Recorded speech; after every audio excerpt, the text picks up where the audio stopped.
Thank you so much for being here. No, thank you for having me. I wanted to hear a little bit about your career. What do you do for your career and what led you to that career? I am currently an attorney. I work at a firm that uh, handles municipal law cases. So essentially, if someone's letting their house go too far out of code or whatever, we prosecute the case for this on the city's behalf. So, one of the main reason I wanted to talk to you today was to find out a little bit about the books that you may have read in your life that mattered to you, that made an impact on you. And it's up to you if you want to talk about a book from your childhood when you were an adolescent, an adult, or if it's a book that was important to you because it's a book that you read with your own children. But I just wanted to hear about a book that stands out to you as being impactful or meaningful.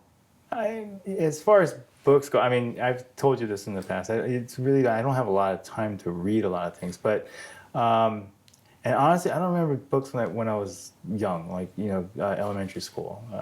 But one book you gave to my daughter when she turned 1, I believe. It was The Giving Tree, and I remember my daughter wanted to read that every night for a good period of, we're talking like 2, 3 years. I had to read that every day, almost every day. It was either that one or Dora the Explorer, and so she liked reading, she loved reading that book. She loved me reading that book to her, or her mom. But it was one of those books where you're reading it to a 1-year-old, 2-year-old kid, and not sure if they're understanding what the message of that book is. I'm reading that book saying, "Oh, these damn kids, man, they're gonna run away on me, take all my branches and my apples and stuff, make a canoe or whatever the hell that guy made, right? Mm-hmm. And they're gonna run away and chop me down, and then how's that book end? The kid sits on that tree. The old stump. man, when he's an old Yeah, when he's man. an old man. I don't give a, no, I gave you everything I possibly could. Get the hell out, But no, it's a touching book to read because, for me, I'm reading the book. I'm reading the book and it's teaching the kid a lesson. Especially if they read it at older age too.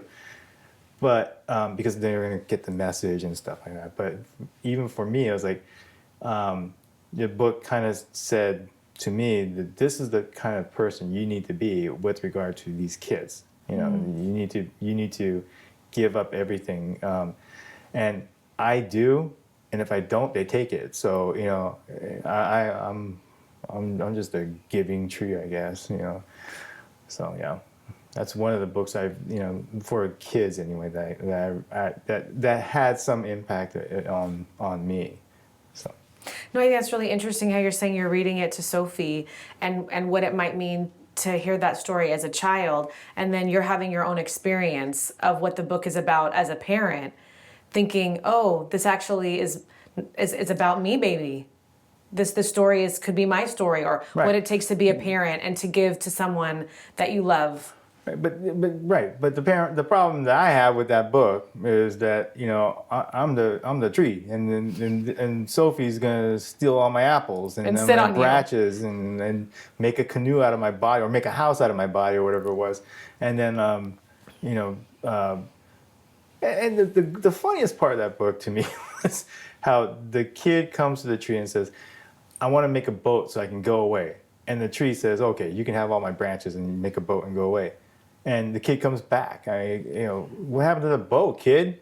But no, but yeah, that's me just kind of complaining about some of the demands of parenthood. But at the same time, I think what I'm trying to say is the book kind of shows parents who are like me. That you really do have to sacrifice. You really do have to give up everything. You have to, and honestly, we both lost parents. And what did they take with them? You're not taking anything with you.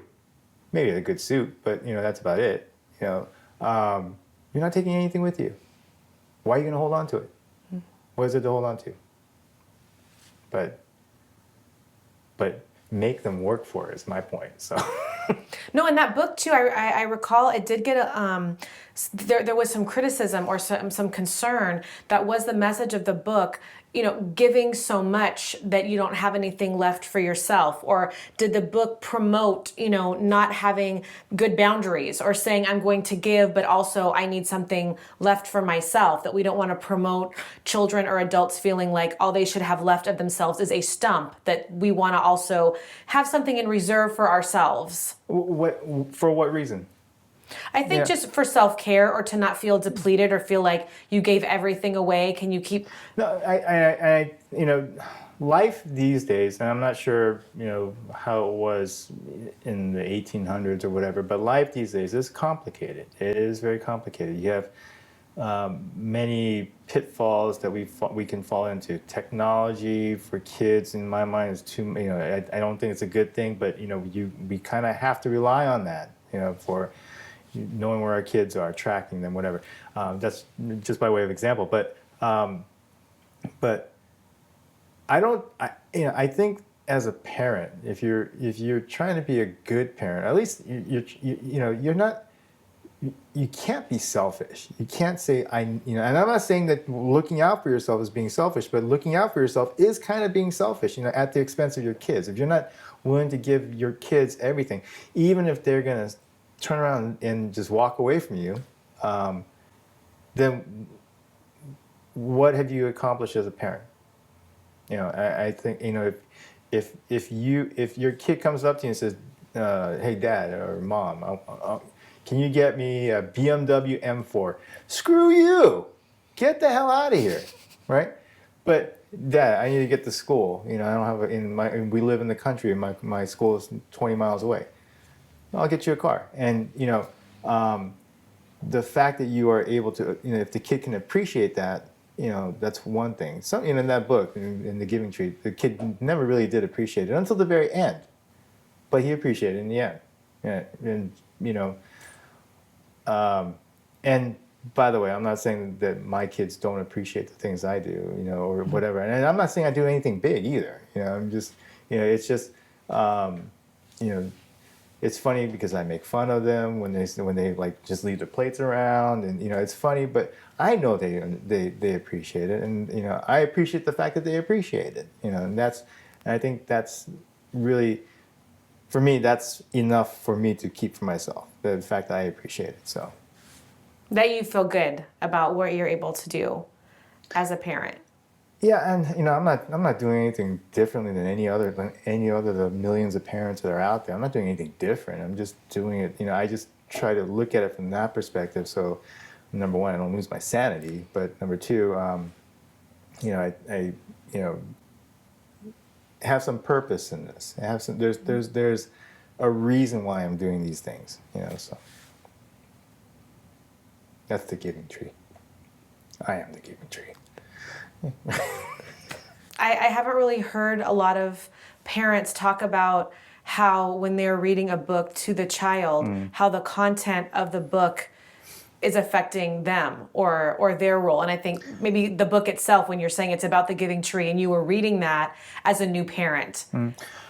I think that book is very well written because it's a kid's book. It really is a kid's book. But when you're as a parent, you're reading it. So there's a couple of levels there. As a parent, when you're reading that, you're saying, "Damn, kid, you're gonna take and take and take," and then you flip the curtain a little bit. I was the kid that took and took and took, So, the message of the book was a little bit different. And the message of the book was hopefully the kids did eventually understand his wrongs or whatever. But at the same time, it's also, a story of penance. You would have to pay back, what you took in the past. And it's not that you have to, but it's the right thing to do. Now, looking at it that way in my mind is a little bit unhealthy, but at the same time, it's also true. I mean, we can become parents sometimes not because you wanted to, and not because you planned to, not because of all that, and sometimes you did plan to, whatever. But Nobody can tell me that they knew what being a parent was going to be like. Nobody can tell me that. I will say you are a liar if you tell me you knew what it was going to be like to be a parent. You are a liar because it's nothing like you think it's going to be. And I think that's another one of the messages in that book too. It kind of, you know, you had to give everything because you've taken everything in the past. Or at the same time, you unconditionally love this kid, and so you're willing to give everything because someone unconditionally loved you as well, and so gave you everything that they had. It's that cycle. Yeah. So I don't know. There's really no. I don't know what's the word I'm looking for. There's not really a negative way to look at that book. You can look at it from my perspective and say that I'm the damn tree, and the tree is the kid's taking everything from me, and saying F you, I'm building a boat out of your branches and I'm out of here. You can look at it from that point of view, but you can also look at it from the point of view as that tree was happy to do it. And just like I think that tree sometimes was foolish, I'm the same guy. I'm with that tree. I am the tree, because I was a kid at one point. So. And I love this because if I had guessed, what book would you say matters? I don't know that I would have guessed that you would have picked a children's book. But I love it. I think it's so perfect because fatherhood and the relationship you have with your children, like you are very family focused. So I think it's great the book that you chose as mattering to you connects to your role as a father as well as reading to your daughter. Don't get me wrong. I still sleep with one eye open. I have no idea what these kids are up to. When my kids are quiet is when it's dangerous. That's when oh, what the hell? I didn't know we had all these hiding places in our house, and they can hide themselves. They can hide weapons and stuff too. I am frightened by my kids, so I probably should be giving them all my branches and my apples and stuff, because otherwise I have one eye open, I guess, all night long. What's your reflection of the time that we just shared? Leading up to this, while I was here today, even just getting ready to go on camera and everything, we had a lot of discussions about. I knew the topic was going to be about books eventually, and we talked about some other books, and we had a good conversation about that. And I've told you this too. I don't read that much for my personal reasons anymore. Not because I don't want to, but it's just I don't really have the time to. My kids read on their own now, and I'm okay with that. But the fact I don't have time to, I know it's not really an excuse, but I don't have time to, and it just it's okay that I don't, and I'm fine with that too. But it's interesting because we had a lot of conversations about books that I haven't even thought of in years, until you asked me to be here. And when we started having this, when I started planning this conversation in my head, didn't realize that number one, we're not going to talk about the books that I thought about we were going to talk about. But even planning that conversation with you about the books that I thought we were going to talk about, sitting here today talking about those same books, we have a different perspective on it. And these are books I read 20 years ago, and 20, 30 years ago, and we're coming up with different perspectives on it, even today. Forgot details of the books, obviously, but at the same time, But there was something about it that stayed with you. Right. I mean, and what we talked about, the places we were in our lives when we actually read those books, what was going through your head at the time. What was going through your head at the time you were reading that book, while you're going through what's going through your head at the time when you're at school that day. The uncomfortable nature of high school or junior high school, whatever it is, and then you read about this book, or the exploration you do in college, the different ideas you listen to in college, and you read, I don't know, the Communist Manifesto. All of a sudden, you can kind of put that in perspective. I mean, you don't even have to. It's not like you agree or disagree with that book. It's just you read that book, and all of a sudden it's like you see things in a different perspective. So yeah, it was it was interesting when you asked me to come here and talk about books, because honestly, I didn't read that many books in the last 10 years or so. But at the same time, it was kind of interesting that we getting ready for this conversation, we in discussing things with you, it jogged a lot of memories in my mind. It triggered a lot. Not trigger is not the right word.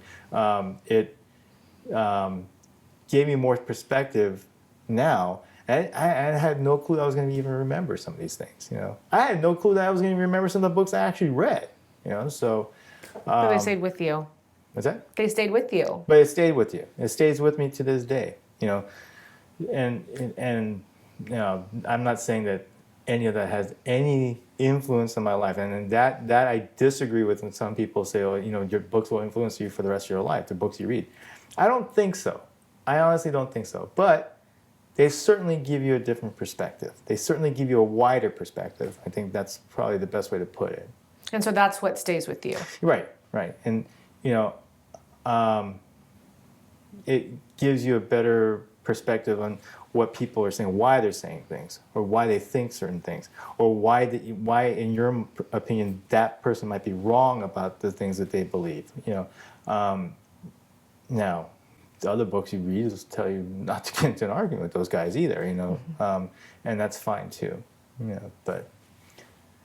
So the series is called This Book Matters. Mm-hmm. And I'm just curious, as a closing thought, could you sum up, why do you think books matter? And we're talking about actual physical books, like these actual things, right? Physical books. I think, it's so easy today to get a book on a tablet or whatever. It is extremely easy, and I think that there is a certain amount of benefit to that. But there really is no feeling like carrying around a giant book, or a book that smells like a book and that feels like a book, that you get frustrated when you're rolling through the pages and like getting to the part where you're at. You take your bookmark out and the goddamn thing blows up in your face. I mean, we've had this experience, right? It's not just me, right? But so there's a lot of frustrations with the book. But then that's the nature of a book in the first place. That's supposed to be that way, And so, but having a physical copy of the book, it makes you read. It's not glowing for you, so you can read it at night. You have to sit there and sit in the sofa or whatever and physically open that book and read it. It's not something that you can have read to you, an audiobook or whatever. I'm not sure what the kids are using these days as far as technology goes, but you have to engage with it. You have to pick it up and actually read the thing, right? And I think that when you do that, even audiobooks, for example, you listen to an audiobook and the inflection of the reader's voice, sometimes they have music in the background, and that influences the way you think about that scene or that whatever is going on. With a book, you don't have that. You have to come up with it on your own, and I think that lets your mind. I know it's going to sound cheesy, but it lets your mind grow around that. You get to develop the story. You get to develop the scene. You get to, and you don't even consciously do it. It just happens because you're doing it. You're just reading the book. So. And you'd say that's what matters, is that when you're reading the book, you're having to imagine all of that on your own, or the Right. book itself interacting with the book is forcing your brain to grow. Right. My kids have access to, Chromebooks and tablets and things like that. But they still physically get a book from the library. They don't even buy it. They just go to the library and get them. And the reason why is because, well, number one, there's a whole variety of stuff you can get. But number two, they like reading. My daughter likes to. I think she's just flexing on everybody now because she's getting the thickest books that she can find and reading those. But I think because you look at that thing, and and for her, that's an accomplishment to read that. At the same time, it forces her mind to develop the story. I forgot what book she's reading right now, but it forces her mind to develop that story. And to the point where there was one, she read Hunger Games, the novel, before she watched the movie. And she read the book, and then she watched the movie, and she said, the movie was not what I thought it was going to be. And I said, why not? She said, I pictured this being different. I pictured that being different. And it's not that it was any better or worse or anything like that. It was just different, right? And so that kind of, the movie, for example, is the director's and actor's perspective of this book, which may or may not be anything like yours, and that's what's more important in my mind. That is your book. It's your perspective, not theirs. You don't have to spend $20 to find out what someone else's perspective is. Come up with your own. So yeah. Yes. Thank you, Arthur. Can I go now? You can go now. You can go now. No, it was a pleasure being here. Thank you.